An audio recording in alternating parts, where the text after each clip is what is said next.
To metals A and B have reduction potential, have standard reduction potential, यानी standard यानी E not की बात कर रहे हैं, ठीक। वैल्यू है माइनस का 2.37 वोल्ट एंड 0, इतना, ठीक है। Which of the these liberate H2 gas from dilute HCl, okay.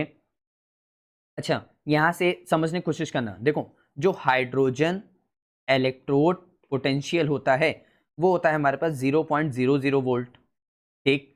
अच्छा, जो मेटल H2, भाई मतलब मेरे पास अगर मान लेते मेटल है, मैंने एसिड के साथ रिएक्ट कराया तो मेरे पास सॉल्ट बना और प्लस H2 गैस इसने रिलीज किया।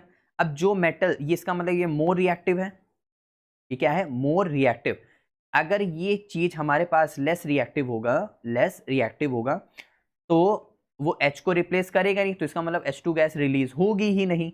तो इसका मतलब अब H रिप्लेस कौन करेगा वो हम समझने की कोशिश करते हैं। देखो यहाँ पे समझने की कोशिश करना, जो हमारे पास, जैसे मान लेते हैं, जैसे हमारे पास वेरी निगेटिव वैल्यूज होती हैं, वेरी निगेटिव वैल्यू, जो हमारे पास वेरी निगेटिव वैल्यू होती हैं, ये एक हाईली रेड्यूसिंग नेचर शो करती हैं। क्या शो करती हैं? Highly reducing nature.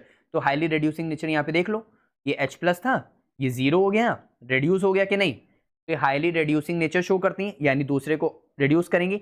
सो ये can easily displace H plus from HCl, ठीक। इतनी बात समझ आ गई।